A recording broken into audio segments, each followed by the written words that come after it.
Excellent. Thank you very much. I was about to say, Mr. Maharaj, please don't let me do your job for you anymore, will you? Yeah. You must interrupt me and tell me that you are here for a reason. Yeah, right? So forgive me for taking over at one point, but I just felt that Mr. Boudram and I seemed to have a little comfortable moments together when I thought he might find it easier if I was asking him questions. And it may be because of the experience as a diver also.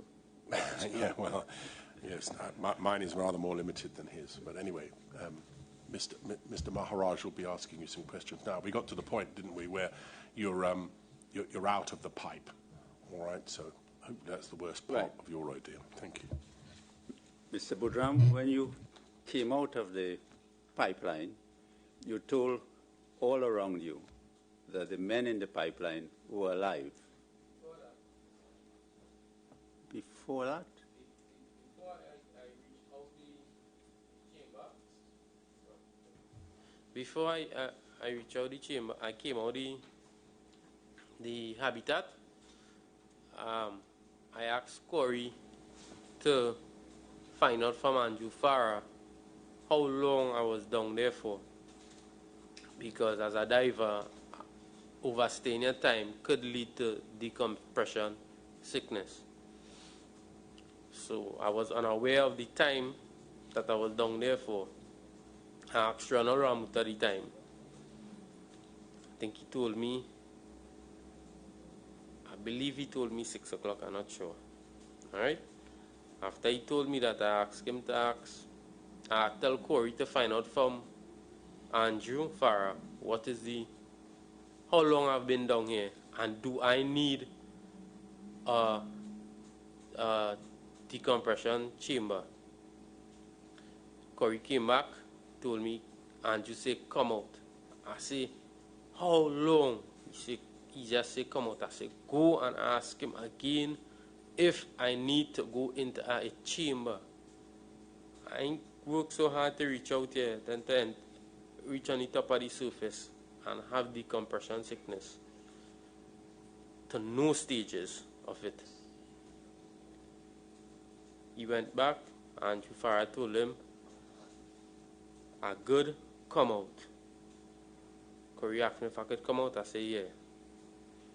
I went in the water, and I swim out. Corey swim out, reach up to the top. As I reach up to the top,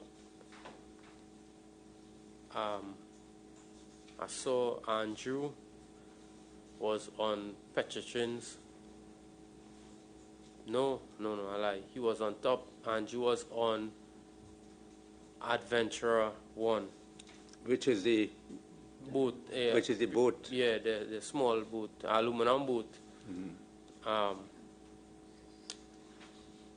He and somebody else was there. I can't remember at this point of time. And they tried to pull me out of the water, and I told them, another hand, that hand broken. And they came out, and I tell as they pulled me up on the boat, my eyes fell on Nicholas Koroban. I see Nicholas Koroban. I said, Nicholas, go and save your father. Go and save your father. He's not far down. He's right behind me. Go and save your father. And Nicholas said, all right. I know Nicholas is a diver. Andrew asked me to turn around. I turn around and I lie down on my back now. I tell him, I say, boy, them fellas in there, let's go and save them. Let's go and save them. Andrew was like, all right, but you relax. I said, don't tell me to relax. What better? Let me go back and save them, because like all I want to do nothing. And he said, hey, relax yourself, you in shock. I said, I'm not in shock. Them fellas down there, boy. Let me get them. And then my eye fell on top of the chamber. A very competent diver. And his father being there, I know he's a kind of no-nonsense type of guy to know him personally. He is family to me too. I said, Michael, go and save your father. And Michael said, all right. And he started to place back on foot on the habitat, on top of the habitat. And I was like, but what are you doing, boy? Go and save your I used some profanities. your father. No, boy, no. And then he run off the thing. At the same time, they transfer me. They wanted to transfer me from one boat to the other. So they transfer me. I think I cannot like walk for myself. Okay, I know it's difficult to remember everything, but they transferred you. Did anyone take you to any decompression unit that afternoon? Nobody. No. Nobody. Then I felt like nobody cared for me or my diving buddies. Nobody. I was supposed to see a dive specialist first, or at least while going through emergency, see a dive specialist and be treated into a chamber. Right? When they take me and they put me on the boat, I let them know, I say, hey, because like everybody was a set of headless chickens. I say, hey, cut off the sweatsuit off of me and check to see if I've seen any wounds, any lacerations, anything, any blood, anything bleeding, because my body numb. I don't know. And if I've seen it, I had to stop the bleeding. I don't know. Right? After the cut open the wetsuit, they didn't see nothing. I believe it was either a Paria official or a Kenson official, somebody within Paria organization, assisted with cutting out the wetsuit. I say, now check my head, look under the oil, look good to see all there. See no busted, nothing here bleeding. Check good, and they check, they say, nah, you good. After they cut me out, I in my drawers. They take out my booty, that they cut out my booty. I believe we reached the landing stage, and when we reached the landing stage, I hop off the boat and come onto the landing stage. They tried to put me on a stretcher 2-3 times. I was only sliding off because you could guess my whole body drenched down with oil, sludge. Okay, they told you, well, you were not taken to a decompression unit, but where were you taken to? The ambulance, we wait for the ambulance a few minutes, maybe about 3-4 minutes, the ambulance reached on the jetty. I had to hop up the stairs, went into the ambulance, they fastened me down, and they carried me to San Fernando General Hospital. While we was going there, I say, before that, well, after I talked to Andrew, and I tell them that I asked them to call my wife. Within all of this happening, for much hours I was down there, nobody find it proper to call my wife and tell my wife that I stuck in a pipeline or I'm missing. Nobody. My wife had to get third-hand information to know what's going on. And call my wife, I tell them, meet me at San Fernando Hospital. They said they carried me at San Fernando Hospital. When I reached San Fernando Hospital, no preparation was in place. I mean, San Fernando, so I did a good job, right? But they wasn't prepped. They didn't know is a guy coming with oil. They don't know what to treat him for if it's a dive accident. They didn't know anything. They didn't even know about the accident. I had oil on my skin for 3 days. 3 days I trying to take oil off of my skin. So I don't have the chemicals to take them oil off of my skin. When I settled up one thing, I was able to tell my wife what to bring to get the oil off of me. Oil all up inside my nostrils, all in my sinus. They had nothing, so don't get me wrong, so I did the best that they could do. But they wasn't prepped. It wasn't an advanced phone call stating we have an emergency with a diver in Paria. He coming in with oil, he coming in with nothing. No information, nothing. It's like if I get damage at home and get rushed to the hospital.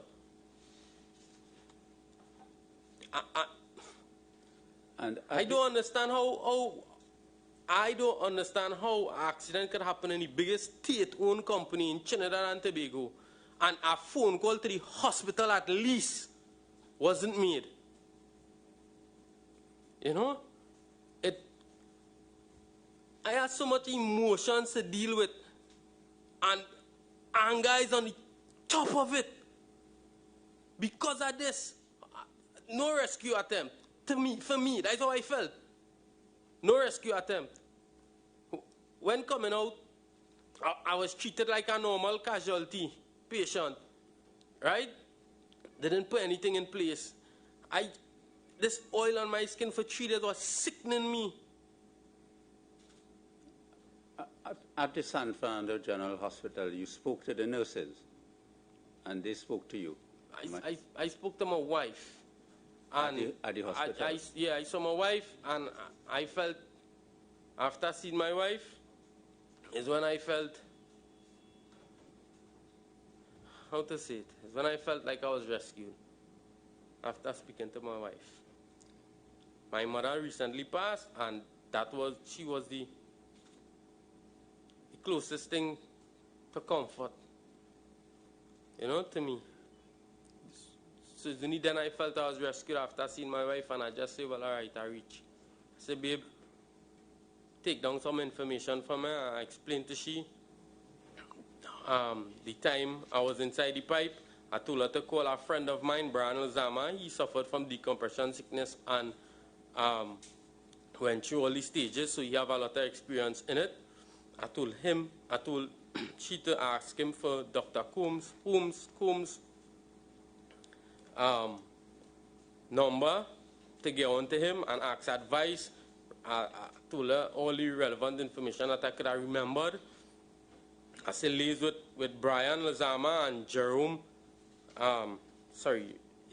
Jerome is an ex-friend. That's an alias name he has. Liaise with 2 of them. They would give you all the advice that you could need. Take it and make sure I get to a chamber, because I believe I might be suffering from decompression sickness. And decompression sickness could hit you from numerous stages. It could hit you instantly, it could hit you slowly, it could kill you, it could cripple you, it could just be a short pain. You can't tell unless you're under the scope. How long did you stay in the hospital? At the hospital? At the San Fernando Hospital, how long they kept you? I think it was 6 days. 6 or 7 days. I stayed here, and it was. Okay. Mr. Budram, I want to ask you a very important question. If when you were rescued, either Paria or LMCS wanted to find out from you the condition in the pipe in order to effect a rescue, were you in a position to tell them what the condition of the pipeline was inside the pipe?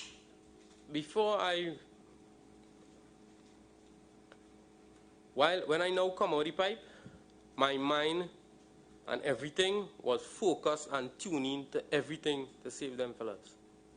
If they had debriefed me there and then, that I get everything they could have given from me. Including the condition in the pipe? Everything I could have tell them. Right. After seeing my wife and reaching to the hospital and telling she that last bit of information, I said, babes, you have to take it from here now. I saw my brother, I told my brother the same thing. I said, I need to relax my mind on overdrive right now. And after that, the doctors do the thing. They give me some painkillers, they do some things. I can't remember exactly. I remember they telling me that I had COVID, and then I started a fight. I tell them how I could have COVID. I now recovered from COVID. How could I have COVID? This is stupidity. All they're trying to kill me. I now come out of that pipe and all they put me in a COVID room on top of that to reinfect me. This madness. You know, and they put me in a COVID room next to a woman dying, and a woman dying next to me that night. While in I had to fight my way outside that pipe. Right? Come out here. Right? Go in a hospital and put me in COVID. What I was trying to do, man? They didn't even, all right, if I had COVID, well, quarantine. These were Paria-LMCS or whoever it is supposed to put something in place for me to be quarantined in a separate room at least. Give me that. If you believe I had COVID, I had to fight. I tried getting off out of bed 3 times in that COVID room and 4 long. The doctors didn't want to hear. One doctor, I can't remember his name right now, African guy, he saw me and he said, Chris, what's going on with you? I said, boy, I cannot stay in here. I'm not going to stay in here. I now fight COVID. And COVID was hard for me. I nearly died of COVID too. I'm not going to stay in this room. And he said, so what's the problem? I said, boy, I don't have COVID. I said, all you have to do an X test. I do have COVID. I can't remember they even doing a swab test on me and they tell me I had COVID. I can't remember that part, if they did it. Right? But I knew I didn't have COVID. I quarreled, my brother, my wife quarreled, everybody quarreled until they said, well, all right, do an external test. My brother did it in Victoria Labs, I believe, nursing home or something like that.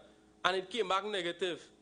I spent, I don't know, 12 or 15 hours, nearly 18 hours, I would say, inside a COVID room. All that time, too, I waiting for, because I get in contact with Kazim Ali through my wife's phone and tell him that I need to go in a chamber because my wife get in contact with Dr. Coombs and Dr. Coombs tells she that he need decompression sickness treatment. You need to go in a chamber and she go check up. Dr. Coombs now come and tell me that Mr. Bujam, I talking to you for free. Nobody not saying other clients and things to do. I trying to get advice about other things to do. I said, all right, nobody paying you nothing. He said, no. I said, all right. I called Kazim Ali. I said, Kazim, what are you really doing me, boy? They're trying to kill me here. Why nobody now organizing this? Kazim said, well, boy, he didn't know. And he called Combs.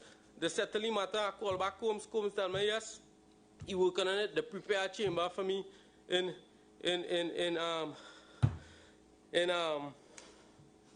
La Romaine by all support. Right?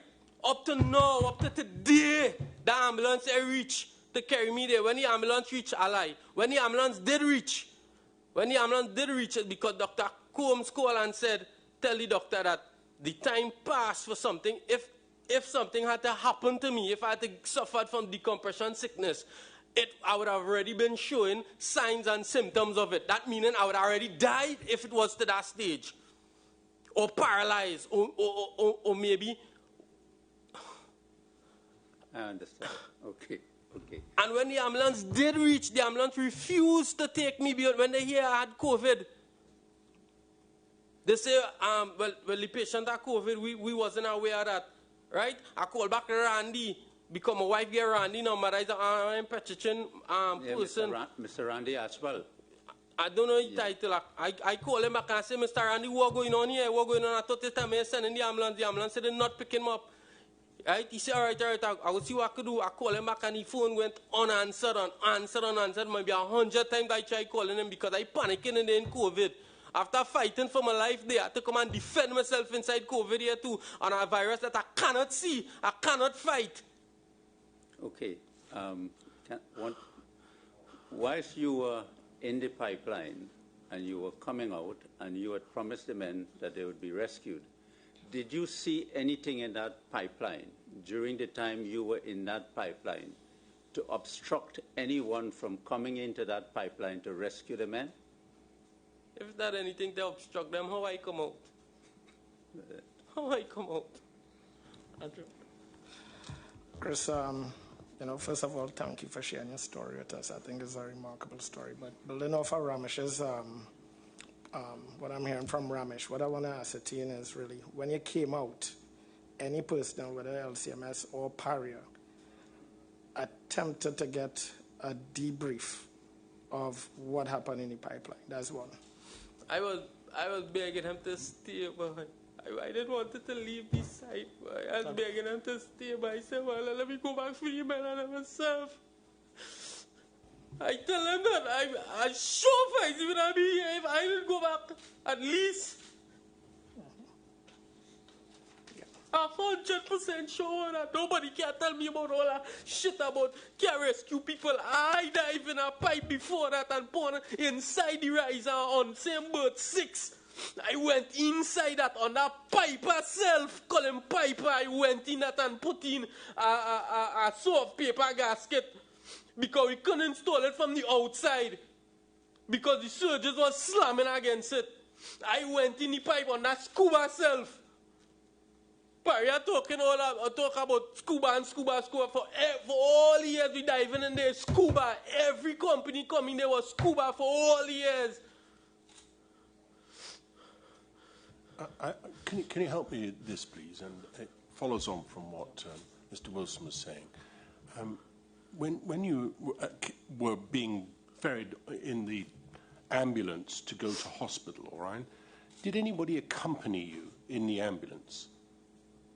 Now, obviously, there was the ambulance staff, but was there anybody from Paria or No, from LMCS? No, sir. Or anybody? There was headless chickens out there. Well, all right. Pause for a minute, please, because I understand your anger and your emotion. I do understand. I just want to be clear so that we know what we can take this into account, all right? Have you got your napkin? Yes, good. So I think what we're after is to know whether or not there was an attempt at trying to get from you as much information as possible, as soon as possible. And obviously, people would have thought it was necessary... Just a minute. People would have thought it was necessary to take you to hospital, but there was nothing to stop someone going with you in the ambulance to speak to you. Do you see what I mean? I know that, right. Sir. What I understand from what you're saying is that there wasn't anybody to accompany you in the ambulance to take you to hospital. The only person asked me anything was Andrew. Andrew? Andrew asked me. Right. I believe Andrew asked me, how far they're inside? And I tell him, 5 is not too far. The rest of them, I don't know. Right. And that aside, do you remember if you were put on a call with Mr. Colin Piper, a man called Randolph Archbold, and Mushtaq Mohammed? Do you know if you were put on a phone call with them later that night? I have no recollection. All right. To anybody from Paria. The only person other than Randy for the ambulance and Kazim Ali. Right. My wife and my wife was filtering phone calls also while I was in the hospital because a lot of media people and etc. Of course. But you have no recollection of having a conversation at about 10 o'clock that night? And I very, very much doubt. Right. I would say that them fellas die. Because I come out and I tell everybody they was living. In front of, don't have nobody could deny that I said everybody was living. Who was they? I don't think that's... You could ask the whole hospital staff, because throughout this whole period I was just breaking down in the hospital. Ask any one of the doctors who see about me, they will tell you. Any one of the nurses, everybody, they want to know. Mr. Boudram, I think everybody accepts that you made that clear. I don't think that's a challenge. I just wanted to be clear in my own mind about whether you were approached, do you follow me, by anybody from LMCS or I mean, after you were put in the ambulance, all right? Anybody from LMCS or from Paria to speak to, and you have no recollection of that. No. I'm putting to you that there was it's alleged that there was a conversation at around 10 o'clock that night, but you have no recollection of that.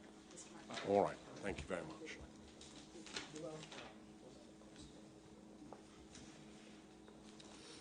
I want to read something that Mr. Piper said in a conversation he said he had with you at paragraph 131 of the witness statements bundle at page 1368. I asked Boudram how he was doing. Mr. Boudram responded by saying, Mr. Piper, I want to say up front, I ain't think them fellas make it, or words to that effect. The phone was placed on speakerphone mode, and Mr. Boudram's words were audible to persons around. Mr. Boudram then indicated that he crossed two welded sections on the way, two welded seams on the way out of the pipeline. He said he then crossed blacks who was unresponsive. He indicated that 4 of them were making their way out of the pipeline, and they were helping Kazim Ali Jr., who had a broken leg and arm. He then said they came across an air pocket, after which there was 1 person less. He then said they came across a second air pocket, after which they lost Kazim Jr. He further stated that Faizi was with him until he reached the elbow, and then Faizi said he could make it. Mr. Budram did not ask during that conversation whether anyone else was rescued from the pipeline. Did you tell Mr. Piper that?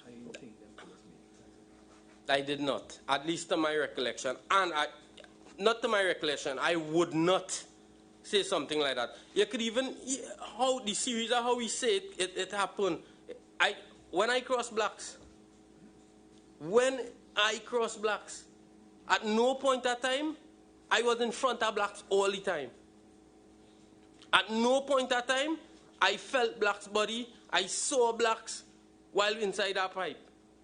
So specifically, you didn't tell Mr. Piper, I want to say up front, I ain't think them fellas make it. That not making sense, Mr. Ramesh. Okay. Okay. Now, why I could just call Piper and say, just so, hey, up front by them fellas dead, boy. That we trying to say, I say? Okay. All right, I want to ask you another question. Now, this must have been a very harrowing experience for you, but I want you to try and help us, okay? You, according to your account, you promise your colleagues, your friends, that you would come back or you would get help for them to come back to be rescued. If when you came out, you had the energy and the strength from what you saw in that pipeline, would you have gone into the pipeline to rescue them? Yes, and I will tell you this from my experience.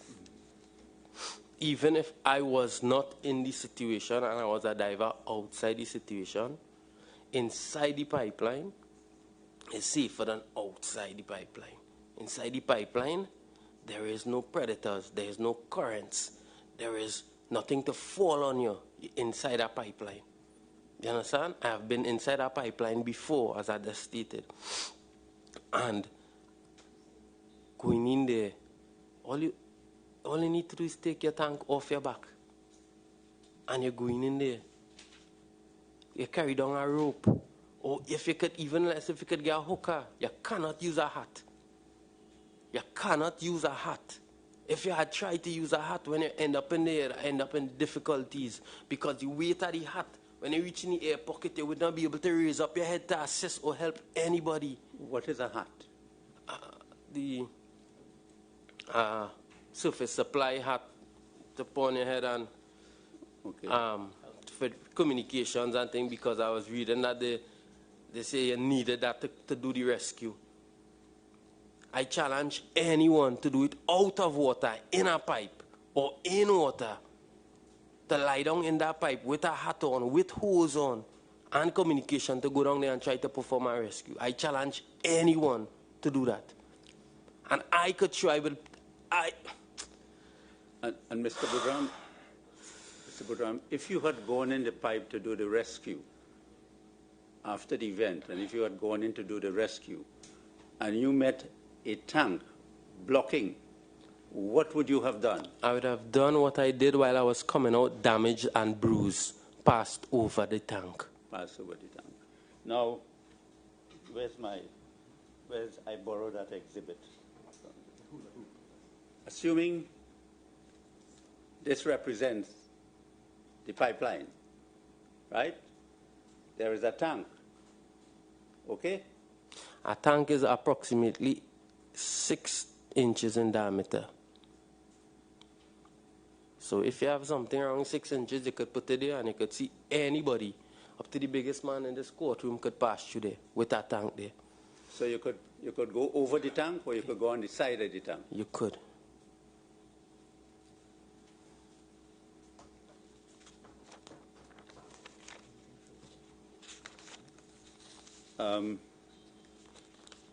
Now, I want to show you on the screen the mechanical plug and the inflatable plug.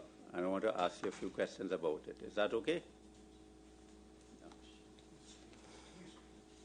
Can you see this screen all right? Or do you want us to tilt it towards you a little? I could see. Probably has to tilt it. I don't know. You can see it all right? Yeah, I think I could see it. All right.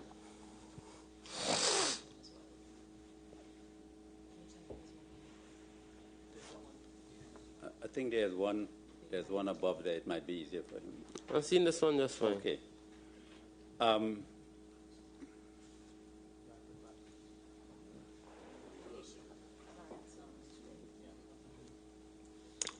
Very familiar with the plugin. I don't even need a diagram. Ask me a question. Well, I think the ideal is that everybody can see it. We're not all as familiar with that. For me, it's a complete novelty to see this plug, and it would help me to be able to see it when you're giving your evidence. Do you see? I understand. You see, Mr. Boudin, when you talk about a plug, one would normally think it's something just to pull out, and it could be done quickly. So I want you to explain something to us, right? This is a photograph of the mechanical plug that you talked about, correct? If you had to take out that plug, as you all did it that day, right, as you saw it was taken out, how long will it take to take out the plug? Because you said you have to unbolt and you have to spanner or whatever it is. How long would it take you? Yusuf and I did it in about, well, I don't want to say Yusuf and I, it was a team effort. Four of us did it in approximately 30 minutes, give or take. 30 minutes? Yeah. Yeah. How many bolts are on there? Sorry? How many bolts were on it? Bolts? Yes. I think it had 22, somewhere around it. 1, 2, 3, 4, 5, 6, 7, 8, 9, 10, 11, 12, 13, 14, 15. I check it. Right. 15 I check it. Depending on what size this plug is to, the bigger the plug is, the more bolts it will have. Right. I mean, I have no idea whether this is just an example, as I understand it. Is that right, Mr. Maharaj? I understand as is this the type of plug that it's the same type, but what I'm saying, the bigger diameter the pipe is the plug is the more bolts it will have. I see. Yeah, I mean, I get that, the wider, obviously, the wider the plug, the more bolts there are around it. And do I understand it right? That if you tighten those bolts, the rubber between the two metal plates spreads out. Correct. So the bolt compress the two metal plates and cause the rubber to spread. Yes. And cause a seal. A seal. Yeah. Right.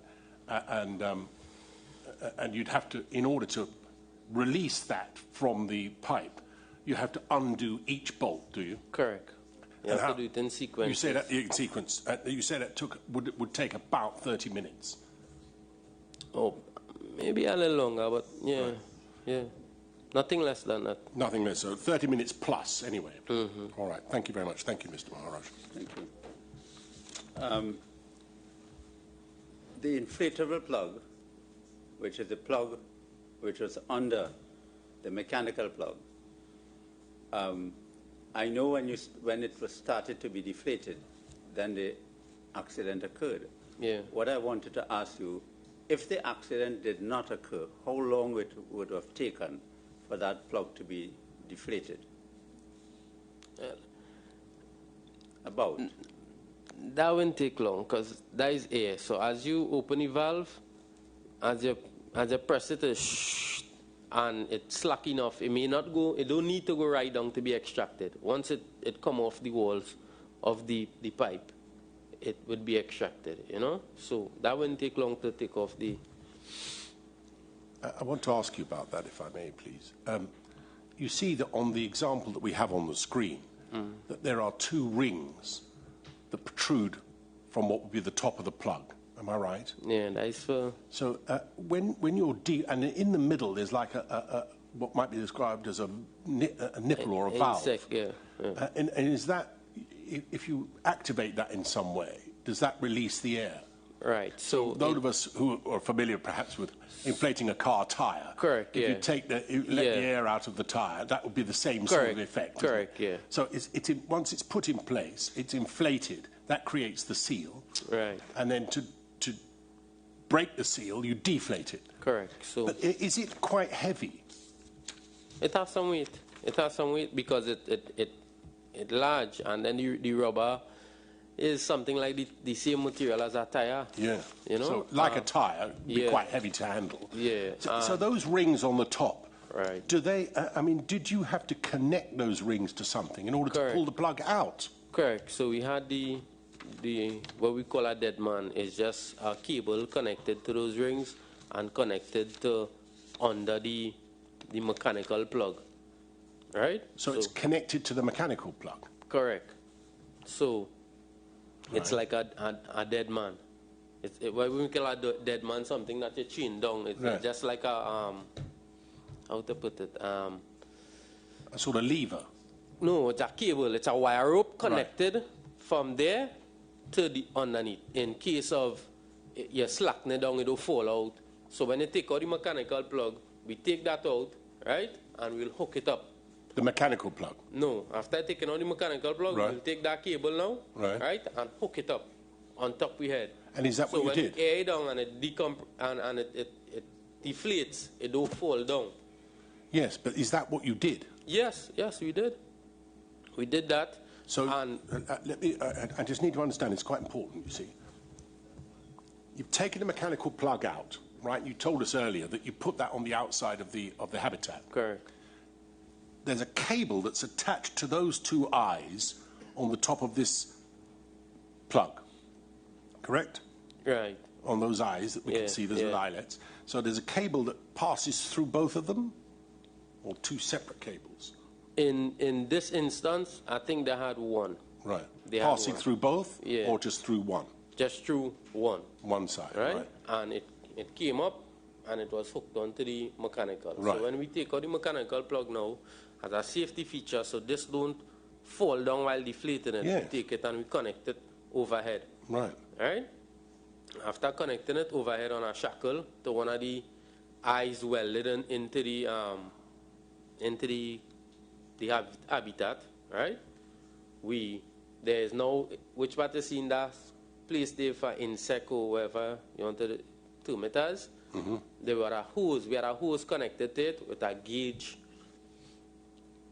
on top, right? The gauge telling you how much pressure we have in it, right? In the tube, right? right? And there were also a valve to open and close, which they, as I understand, because I didn't install it, as I understand, as Rishi Nagasa told me, they take off the lever because they didn't want the lever to get damaged or open by mistake. So we then needed a crescent wrench or a spanner to open the lever. Right? Mm-hmm. In between that, on that same thing, there's an next insect on that gauge where you could press. And insect? You mean like a valve? Like a valve on a tire to press and deflate it also. I wasn't aware of that. And that is when Kazim went for the spanner and bringing back the spanner to me, right? Is when I think it's blacks started deflated. Right. The thing, but it'll take a way longer period to like releasing air from an tire. It'll take a long period to do that than just using a valve and opening it fully. Right, I understand.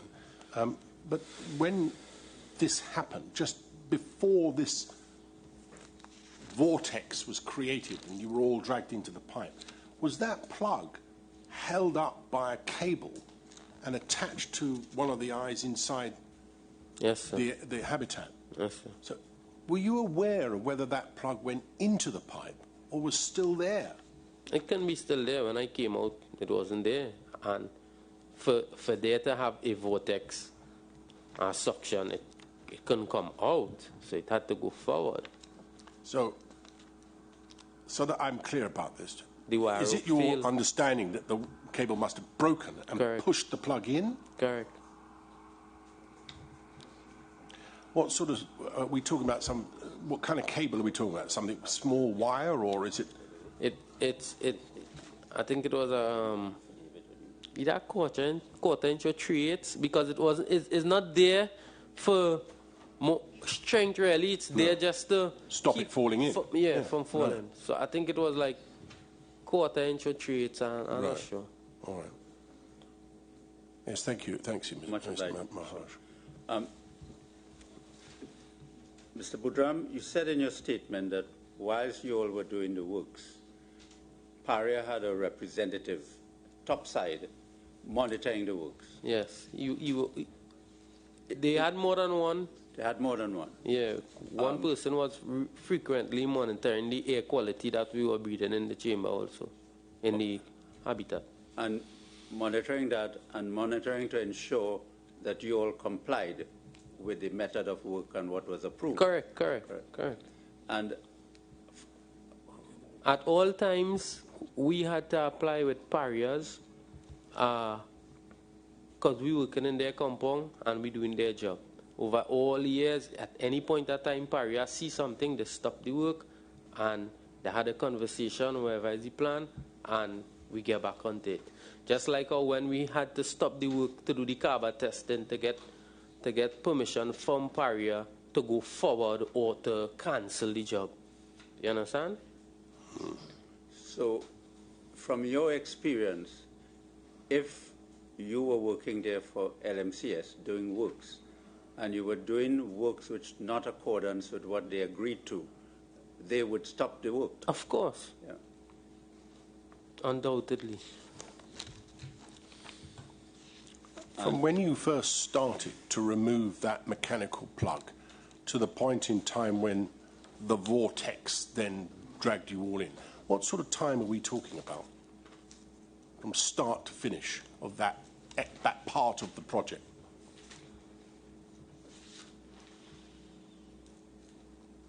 From the period of time we start unbolting the mechanical plug. Right from the beginning, when you start to unbolt the mechanical plug, to the point in time when the water's come up and drags you into the pipe, how long are we talking about?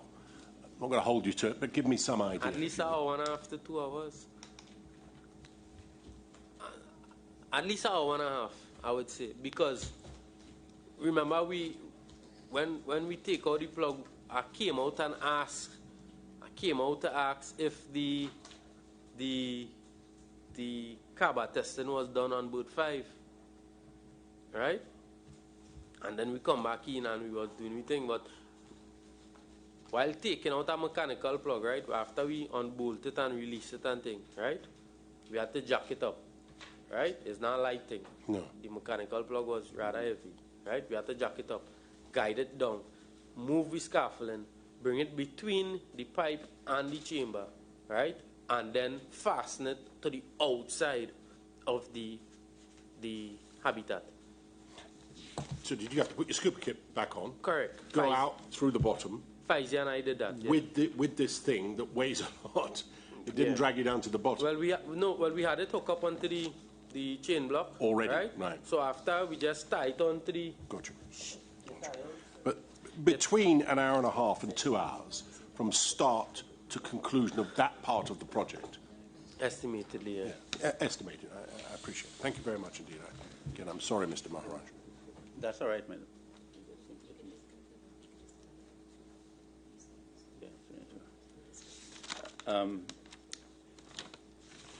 I want to show you your statement signed on the 19th of October 2022. Yeah, it's at page 1569, particularly at page 1569, paragraph 22. It's volume 4, 1270. It's 12 in volume 4. Okay. 1569. I wonder if the orderly will. Yeah. Paper bundle. Go ahead. I have a good memory on my statement too. I think fabricated in it. I know. I don't need it. I know. I just want to show it to you. And You said in that statement, we were told the following jobs would be done that morning. Which paragraph are we on, please? Paragraph 22. Paragraph 22. At page right. 1569. Yes. Do you have that, Mr. Boudreau? Yeah, we were told Yeah. the following job would be done. We were told the following jobs would be done that morning on the 25th of February 2022 by Kazim Ali Jr. in the presence of Paria officials. Yes. Extract the pipe from the top of the habitat, install the new one into the habitat, add air to the habitat to remove water. All the divers would enter the habitat. The divers would take off the blank flash. The divers would unbolt the mechanical plug. The divers would wait for carb testing to be done on boat 5. Carb testing would then be done on boat 6. After testing the weld, the divers would extract the inflatable plug and install the new riser. Then the job would be done. Correct. Are those true and correct? Correct. The only when I meant by all the divers, we were talking about the four of us. Kazim Ali Jr. Sorry, were always to stay on the outside and interveniently check on us to make sure none of us, because it's a confined space we're working in, to make sure none of us over fatigue or moving anyway. I think it was my mistake. You said the divers, so I'm glad you explained it. At paragraph 24, on that same page, in terms of safety briefing, we were told by LMCS safety officer in the presence of Paria's safety officer, Mr. Dobson, that the hazard was malfunction of equipment, our tanks had air, and our gauges were working. We were also warned about slips and trips and the system for fatigue, which was that anyone who became fatigued whilst working in the habitat would be taken out to get some rest. Next paragraph, the safety briefing which you were given did not identify any hazard or entry into the pipe. Any hazard of entry into the pipe. We were briefed on potential hazards of cutting. We did not use any torches or grinders. There was a fire extinguisher in the habitat.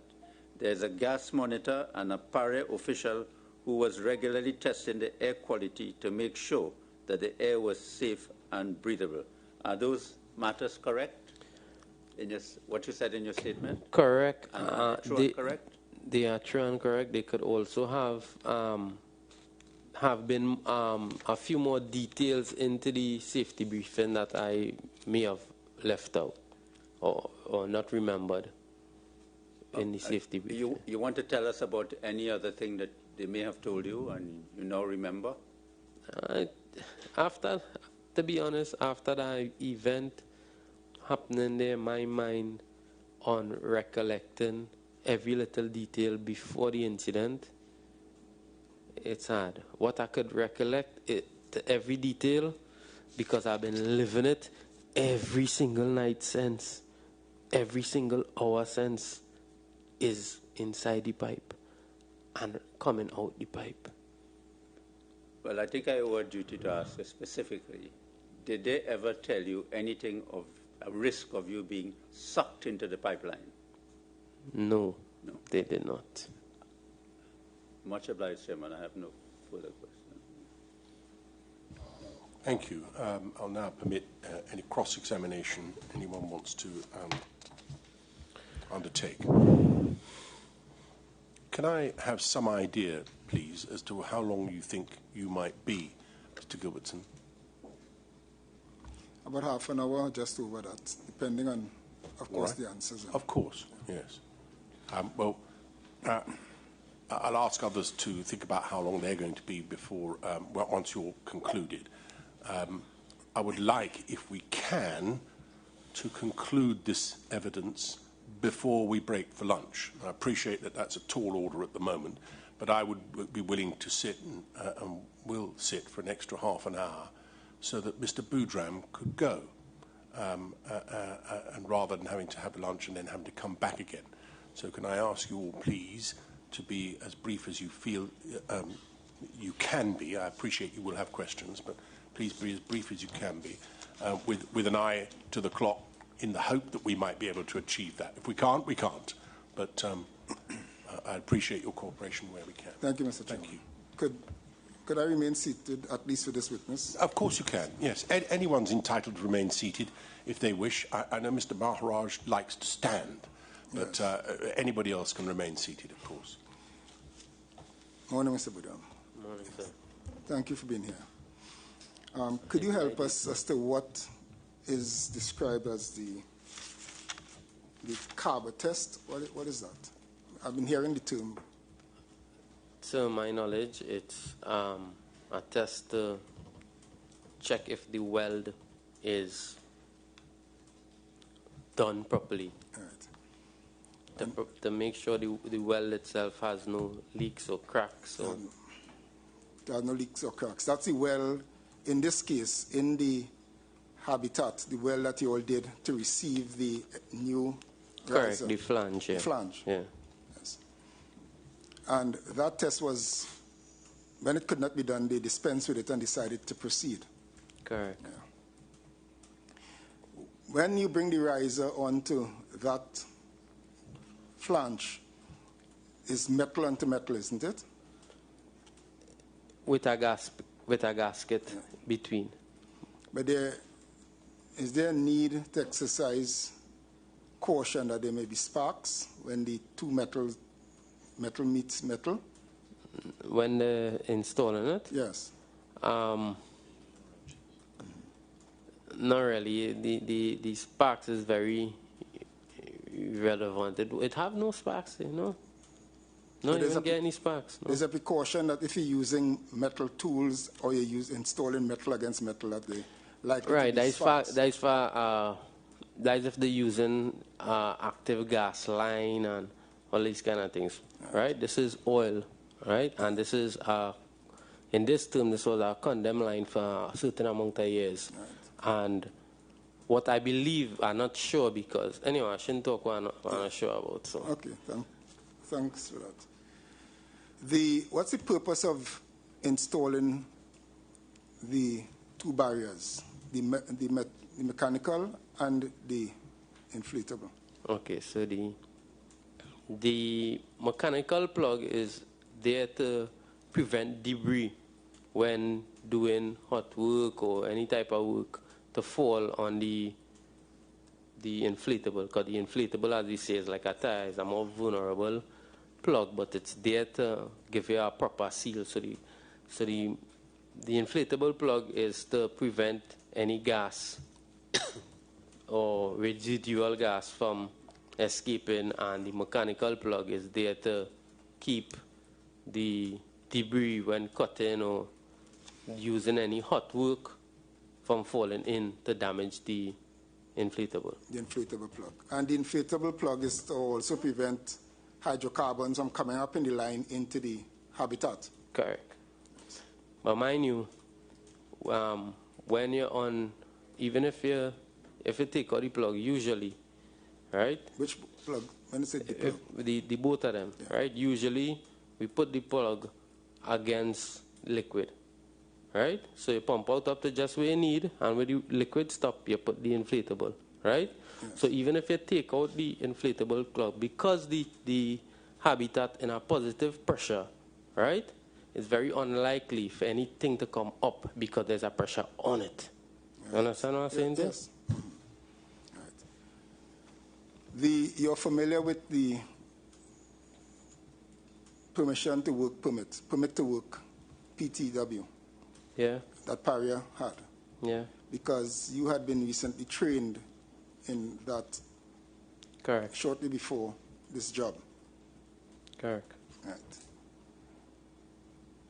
The PTW is, you understand it to be the permit to work, and that tells you what you are carded to do for that day. Correct. It don't tell you what you're carded to do. It permits you. It permits you. For what you have to do. Correct. Right. The toolbox form or the GSA, them kind of thing may have steps in what you're going to do. Right. So but the permit to work is only something to permit you to go and do the job. It just allows you to work. And correct. What guides you is the toolbox form. Correct. Yes. And Sorry. or what we may call the toolbox meeting minutes. Did you sign the toolbox Yes, sir. for that day? Yes, sir. 25th of February, Yes, sir. 2022 at 9:15 a.m.? Yes, sir. At 9:15? Earlier than that, we signed that, I believe. Earlier than that, okay. Yeah.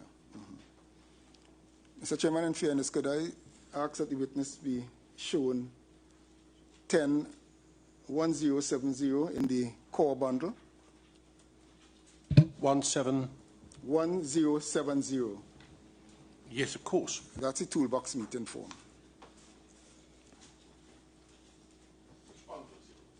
Core bundle, the core bundle. Core bundle 1. Core bundle 1.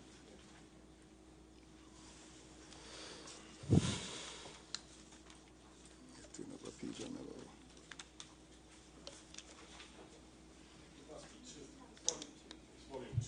It's 2. This site has it as 1. 107. Can't be volume 2. Right, it's on the screen. So. Yes. At number 5, that's your signature. Well, I don't know if you could see it from there. I've seen my signature. I can't recognize the number it on though. Okay, it's the first. Yes, Yeah, that's correct. your signature. Correct. Right. And if you could go up to the line of topics discussed. No, next. There, thank you. I see COVID-19 protocols, communication, choppy water, weather condition, slips awareness, slippery awareness. Okay. There was never any discussion about, well, in fairness to you, do you know what Delta P is? I do. Yes. There was no discussion surrounding Delta P. No, sir. Right. The idea of nothing. Go ahead. I apologize. Okay. A Delta P would arise if those plugs were removed at the wrong time, wouldn't it? Or is that outside your knowledge? To my knowledge, again, I'm not supposed to say what I don't know, but to my knowledge, usually how we do the job is that we put the plug against liquid. So there's a force behind it. You understand? So a Delta P was unable to happen because the conditions would not have been correct if the line were filled with liquid. Right. That's how we usually do it. But in I wasn't there when the plugs was installed. Yeah. That's what I was taking in fairness, because you did say that you weren't there days before because you were on COVID Correct. quarantine. So you can't help us as to the condition at the time when the plugs were installed, whether they were installed, as you say, they ought to be installed in a particular way. Correct. Yes. Did they have any discussions about the removal of the plugs at that toolbox meeting? Yes, we did. Right. Yeah, I know. On the toolbox meeting is also to address the stages in how we would do the job. Right. And if anybody in the team had any concerns, we'd bring it forward. And to make the job easier, if I had an idea in doing something or somebody else had an idea, we would have navigated and explored it. But those discussions with respect to the removal of the plugs, I cannot find it in the toolbox meeting minutes. I can't account for that. I'm not the person filling out the form, sir. Right. Can you...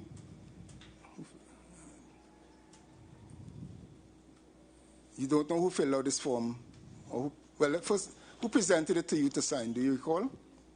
So it will be all of us standing in a circle or a similar form. Yes. And the safety officer would say we have to say, the supervisor will say we have to say, and after the meeting, they'll pass the form around for somebody to sign it, to say who was the person take it out the full and pass it around? I can't say that. I know it was passed around and I read it and signed it. Okay. Who was giving the instructions as to the steps to be taken to remove those plugs? Kazim Ali Jr.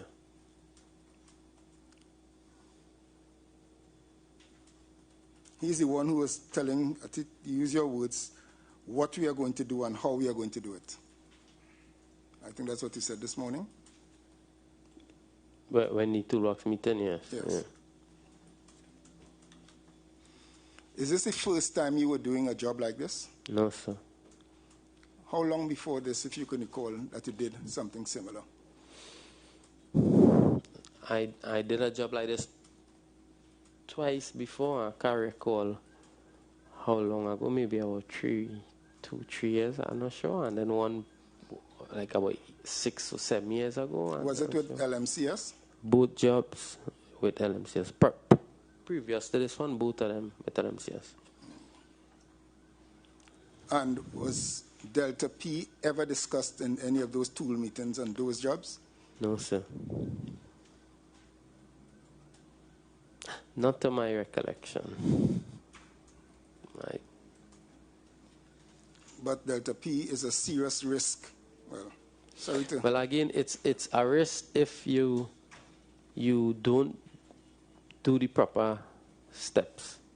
If the line was empty, there's a risk for Delta P. If the line was full, to my knowledge and understanding though, Right. if the line was full,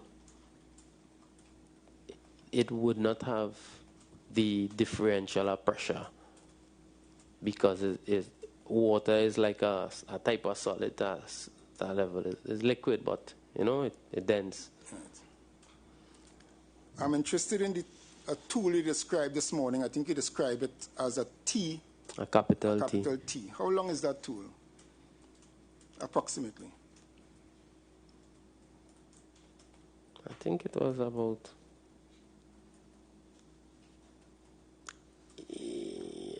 2 feet. About 2 feet long. 2 feet long. And that is to remove the bolts on the mechanical plug. Correct. Right. Remember, in a confined space in the pipe. Yeah, I appreciate that, Chris. I appreciate that. Yeah, I want the bearing to keep it. What number is that? Mr. Chairman, that document could be taken down. I wish to have document 1073 of the core bundle again. Just before you take that document down, rather than having to come back to it again, would you mind if I just want to know who Victor Dilpaul is? Did you know who that was? That's our safety. He's your safety officer? Yeah. Works for LMCS, does he? Yeah. Yes, thank you very much. Yes, thank you. Yes. Could I ask for a quick washroom break? Yes, of course you can. Yes. Please, would you mind taking for a quick break? I shan't rise. We can wait for a few minutes. Yeah. Please do.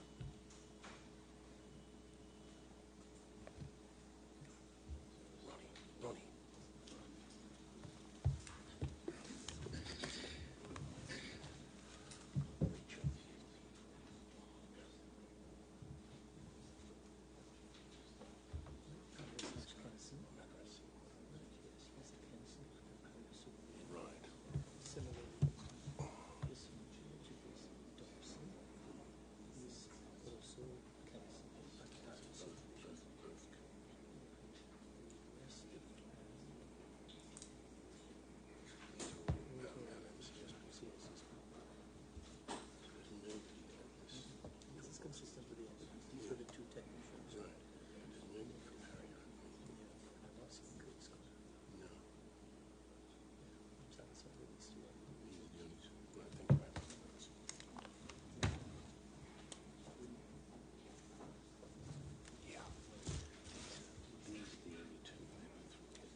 suspect he won't have looked at anything.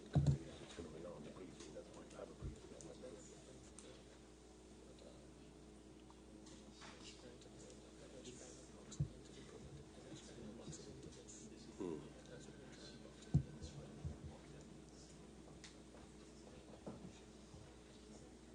All right.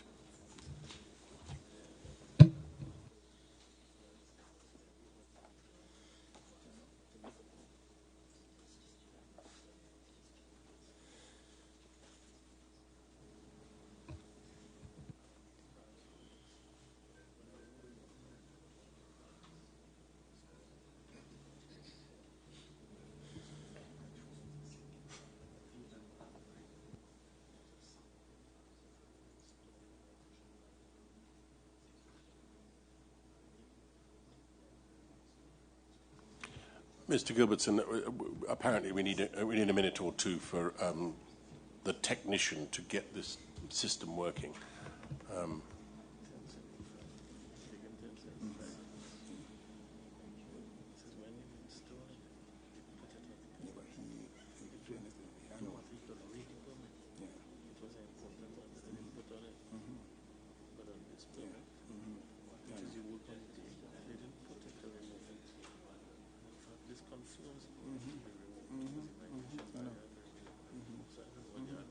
I think, yeah.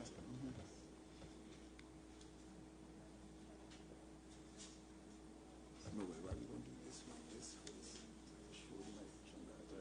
This shows. Make sure that when it's done.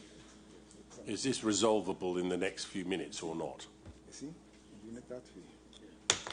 You're doing it that way. He will.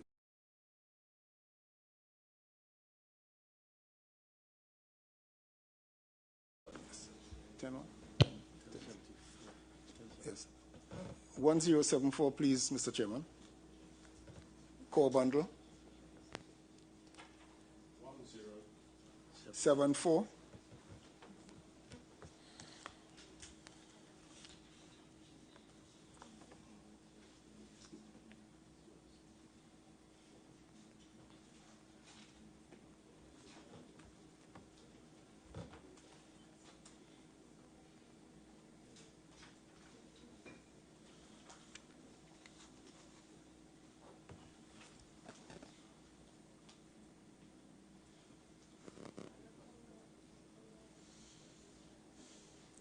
Paragraph 20.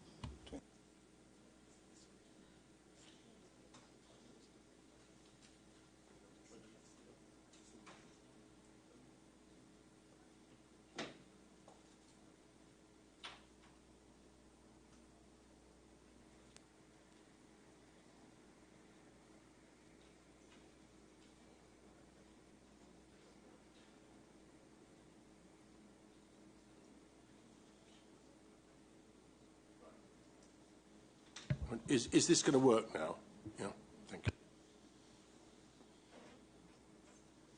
Yes. Thank you very much. Thank you, Mr. Chairman. Mr. Budam, could you look at the screen? You said in your statement that you had seen, you had seen the permits to work at the toolbox meeting on the 25th of February, 2022. It's gone again. The hard copy bundles now, and I apologise to the public because they'll not be able to see these documents. Can we have a hard copy so that we can get on, please? And can someone fix this system? It was down yesterday as well. So can we get it working, please?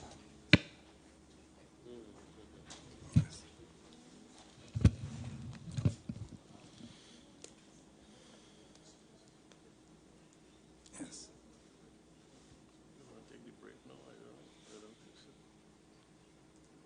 Proceed. Please, Mr. Gilbertson, I apologise that it's not working properly, but we all have hard copies, and if the public want to look, they can access it by the internet, and they can find it that way. Mr. Budam, do you recognise that permits to work or work permit for the 25th of February 2022?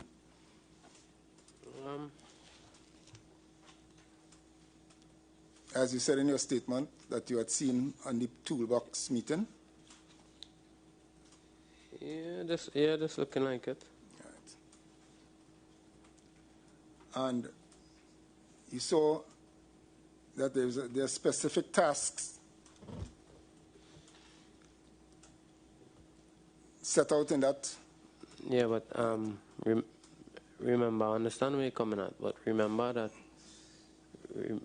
that I working under instructions.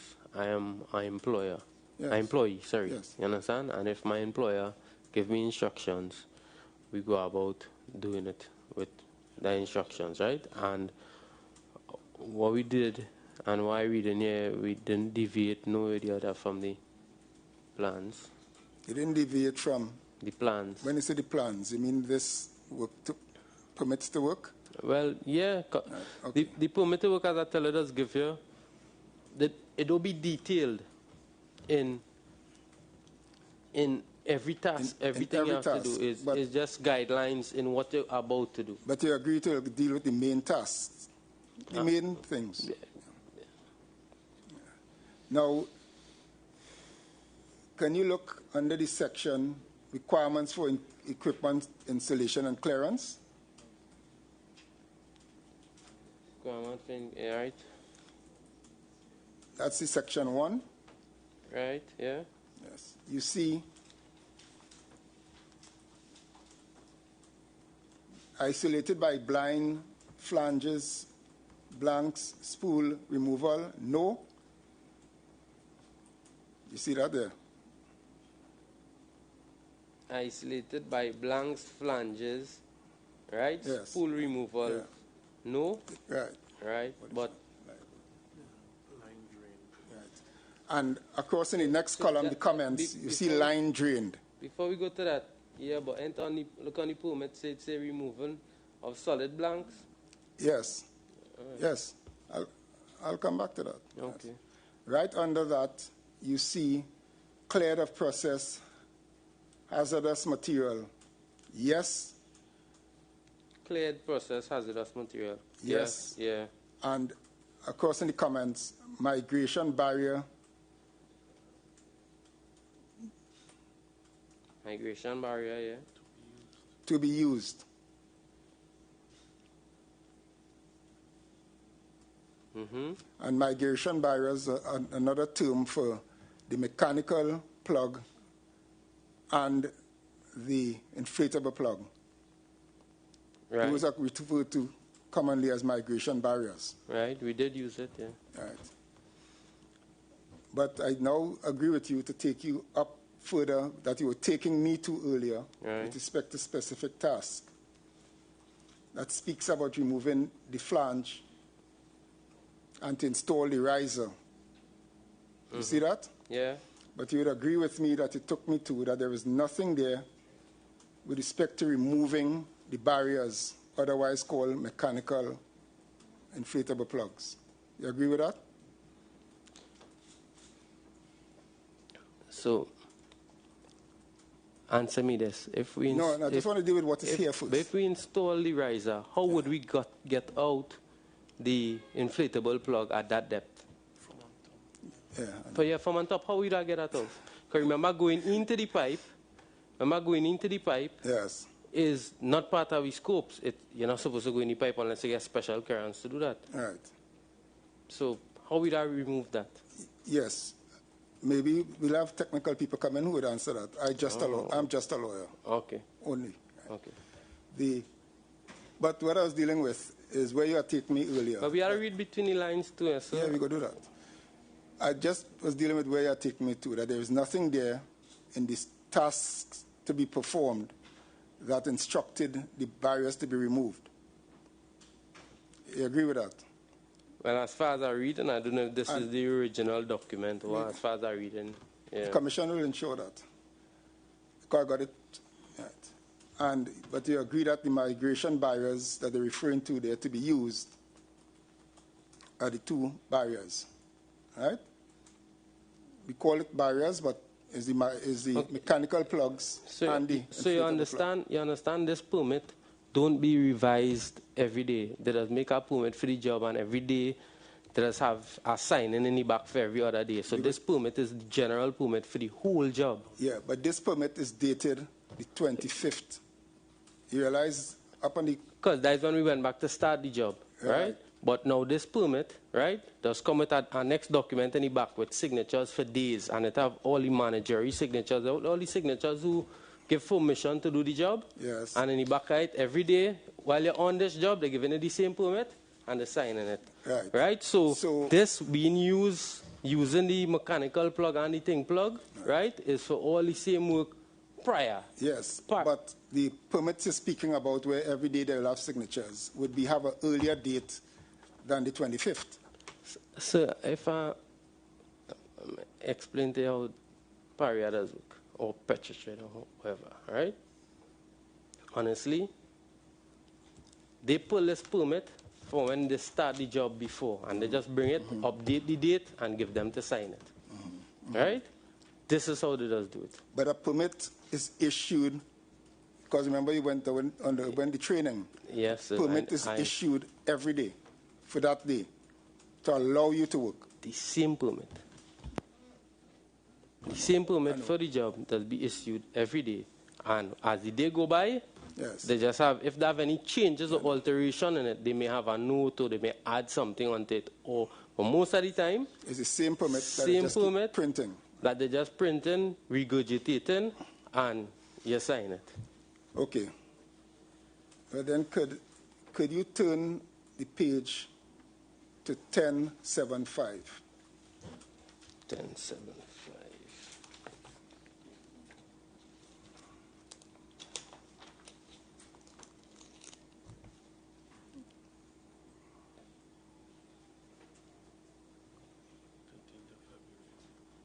The 13th of February, 2022. That is for the same job, isn't it? As you told us? I was not working. I don't have a recollection of working on the 13th of February, yeah, so I cannot. Sorry, don't misunderstand me. I'm not saying that you were there because we know that you had COVID and all of that. So then I can't say it's for the same job. Well, let's look at the permit. To install migration barriers, hyperbaric chamber, cut and remove some section. You realize this is the same job we are talking about? Correct. And this is the permit. But because of the pause, I apologize. Yeah, this is the permit that was used to install the barriers. Right. Now, if the job was continuous, we'd have seen everything on this permit. But because the job had a pause between it, is where they would change the permit and update if so. But if the job was continuous, this would have been the same permit in the back, signed behind it, to the date. Right. So fortunate first, it wasn't continuous. This permit, you agree, provided for the installation of the migration barriers. As you see highlighted there, the reddish part. I can't agree to this. I don't know this. I didn't sign this permit. I know. So you don't sign permits. I know. But you agree that this is to the installation of the barriers that you spoke about that were installed before you came back on the job. Is that so? Possibly. And the course I did with Paria allows me to sign permits. Okay. All right. But you didn't sign any on this job? No, sir. All right. I want to go back up to the page before, 1074.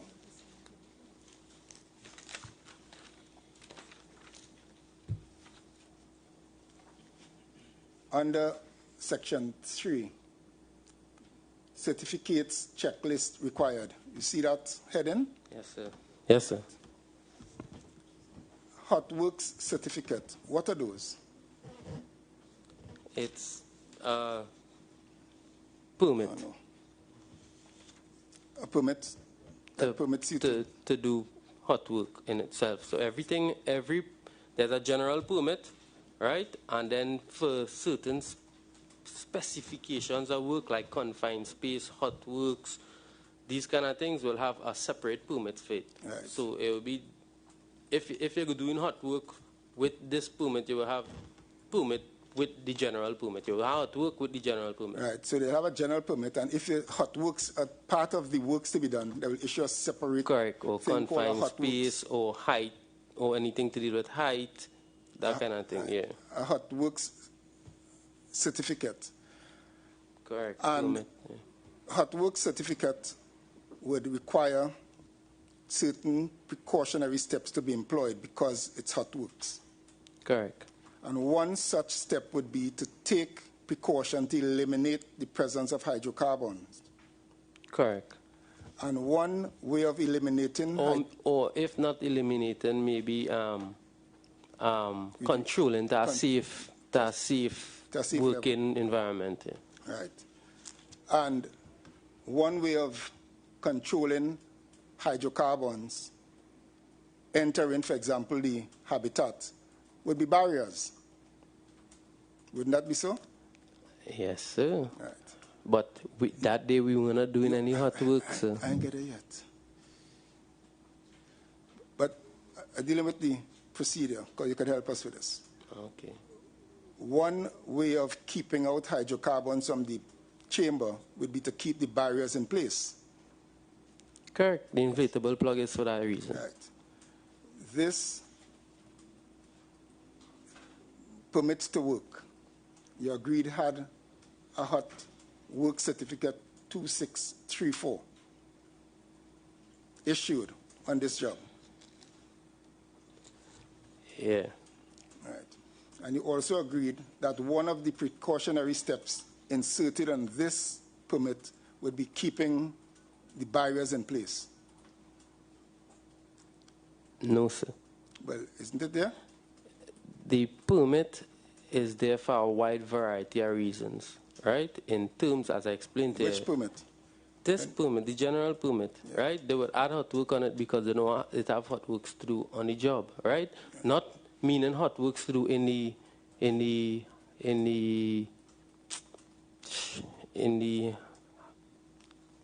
habitat, right? It could have hot works to do on the barge. It could have hot works to do on the boat, on the boat. You understand? So in relation for the job is not only in the hyperbaric chamber, in the habitat. The job is entail the whole thing. Yes. You understand? Yes, Mr. Budum, I understand that. But we already accept that this permit was to the 25th. At least this permit was to the 25th of February. Correct. But you said to us in your statement, and I think you said it earlier, that once the carbon test has been done and the riser installed, that the job is done. Isn't that so? You said that. To do so, we had to take out the plugs. That's part of the job. That's what I'm getting to. But when you install the riser, the job is done according to your statement. Well, for that day, because they still had to come back the next day and take out the habitat. Yes, well, you take out the habitat is removing your equipment that you had used. Well, that's part of the job. You had a permit to do all those kind of things. Okay. That's part of the job. So next day there will be a permit issued to remove the habitat? The same permit will be renewed. As I tell you, they just renew the permit. But it will have on that permit the added task of removing the habitat? The permit will just be renewed. Just the way senior, they will just renew it. Maybe what they're supposed to do, but what they practice and what they do is something different. The permit will just be renewed. But it will have the following day's date? So it will have the 26th? Correct. They will just, on the permits, if you see the original, I don't know if this is the old permit. If you moved it, right, look to the back of the page, number 1076. Yes. Right, you'll see contractor, the signatures, the dates on top, authorized signatures and all the dates that have there. Yes. Right? So these dates will just be updated. The same permit will just be updated. If every permit was changed every day, they wouldn't have this space for different dates. Right. But the only difference here is that we have one for the 13th and one for the 25th. Because there was a gap in doing the job. Right. And on the day of this job now, the reason why this permit stopped for it because of the incident. Because of the incident. I accept that. So when the riser is installed, don't you have to cut off the top of the riser to put back a flange? Sorry? When the riser is attached, do you have to cut the top of it No. to connect the pipe? No. You would have to install an elbow on it. Right. By welding that elbow onto it? Bolting.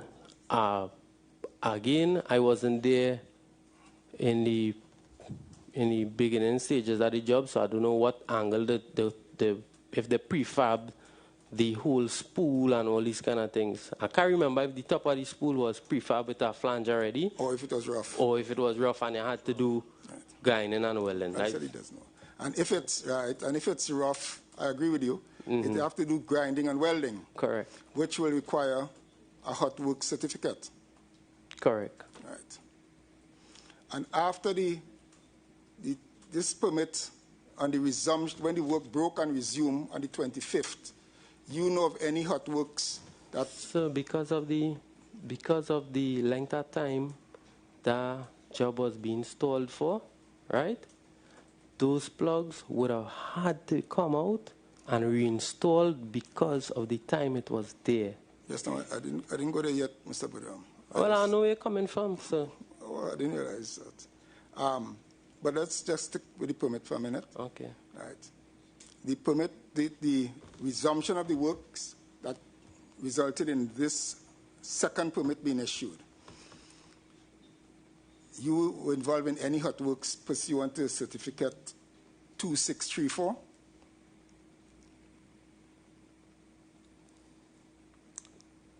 Sorry. Hot works permit 2634. 2634? Yeah, remember I took you and showed you that there's the certificate for hot works? Right. Yeah. When you joined the work that day, the 25th, did you engage in any hot works up to that stage? No, sir. But there was a certificate for hot works, which would have been either be welding or grinding, I think you said. As I explained, it would have on the type of job because they could have welding going on the badge, on the top. You understand? Right. On that day, we had no welding to do all the welding and the cutting and any hot works was completed inside the habitat already prior to that day.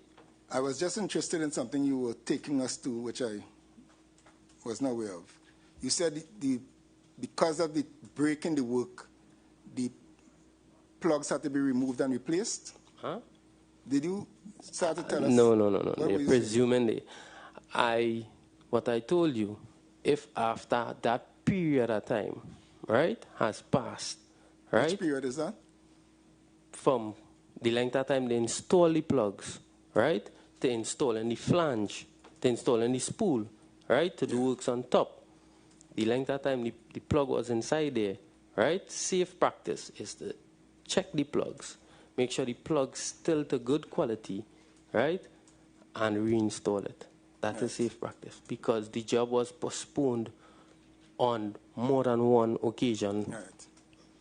And the spool at that stage on the morning of the 25th had not yet been installed. Were you tasked to check those plugs to see if they needed to be replaced? At that point of time, we could not disconnect the plugs as yet. We had to do the process, and the process was taking it out. When you say, well, we had to unbolt the carb. No, I didn't follow when I say you didn't do the Well, process. remember, the part of the job that day was to take out the plugs. Right. Do you understand? And after taking out the plugs, right? Yes. And installing the spool, they would have gone under inspection. More than likely, it will be just visual inspection. Yes. Right? Yes. And reinstall if needed. So if they were because they were going to do the grinding and the cutting. Correct. They would build scaffolding around it because scaffolding at the chamber had to be removed, scaffolding had to be built around it, and then they would reinstall the plug in a reachable manner and then continue if there are any more hot works to do on top. Right. And the instructions you got to remove those plugs came from, what's the name of the person? Kazim Ali Jr. Kazim Ali Jr.